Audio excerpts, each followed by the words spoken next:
வானத்தை போல இன்னைக்கு எபிசோட் எப்படி போய் நடக்கும் அப்போ இன்னைக்கு எபிசோட் என்ன பண்ணுறாங்கன்னா தொலைச்சி சொல்கிறாங்க சரவணன் உயிரோடு இருக்கிறத வீரசிங்க நம்பணும், அதுக்காக நம்ம எதாவது செய்யணும் அப்படின்னு சொல்கிறாங்க. இதுக்காக சின்ராஸ் ஒரு ஆளை செட் பண்ணி நேராக நீங்கள் சரவணன் வீட்டுக்கு போய் நான் சரவணன் கூட தான் வேலை பார்க்குறேன், அவர் தான் என்னை அனுப்பி வச்சான்னு சொல்லி அவங்ககிட்ட சொல்லுங்கள் அப்படிங்கிறாங்க. அதே மாதிரி அவரும் சொல்கிறாரு. சரவணோட அம்மா அப்பாவும் அவங்க சொல்கிறத கேட்டு ரொம்ப சந்தோஷப்படுறாங்க. உடனே வீரசிங்கத்துக்கு ஃபோன் போட்டு சொல்கிறாங்க என் மகன் கிடைச்சிட்டான் அப்படின்னு சொல்கிறாங்க. உடனே வீரசிங்கம் கேட்குறாரு அது எப்படி ஏதாச்சும் சொல்கிறீங்க அப்படின்னு கேட்குறாங்க. இல்லை என் மகன் கூட வேலை பார்க்குற பையன் இங்கே வந்திருக்கு, அவன் தான் சொன்னான் அப்படின்னு சொல்கிறாங்க. உடனே வீரசிங்கம் சொல்கிறாரு அந்த பையனை எங்கே அனுப்பாதீங்க, அங்கேயே இருக்க சொல்லுங்கள், நான் வரேன் அப்படின்னு சொல்கிறாரு. இதை கேட்டோன்னா அந்த பையன் அதிர்ச்சி ஆகிறாரு.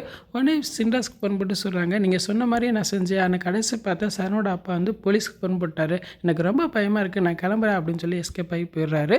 வீரசிங்கம் பார்க்க வராரு. அந்நேரம் அந்த பையன் இல்லைங்க ஒரு டவுட் வருது, நிச்சயமாக இது பொண்ணியோட விலையில் சின்ராஸ் வேலையாக தான் இருக்கும், நான் இதை என்னன்னு பார்த்துக்கிறேன் அப்படின்னு சொல்லி நேராக சின்ராஸ் வீட்டில் போய் பெரிய பிரச்சனை பண்ணுற மாதிரி காட்டுறாங்க.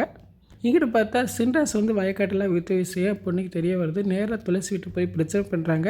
ஏன்டி நீ சொத்து பத்தோட சுகமாக இருக்கிறதுக்காக என் புருஷன் எல்லாத்தையும் விற்றுட்டாண்டி அப்படின்னு சொல்கிறாங்க. உடனே துளசி அதிர்ச்சாராங்க. என் அண்ணன் அப்படி ஒன்றும் சொல்லலையே, கடன் வாங்கினதை தான் சொல்லிச்சு அப்படின்னு சொல்கிறாங்க. உங்கள் அண்ணன் உனக்காக பொய் சொல்லியிருக்கான் அப்படின்னு சொல்கிறாங்க. இதை கேட்டோன்னா துளசி அதிர்ச்சியாகிறாங்க.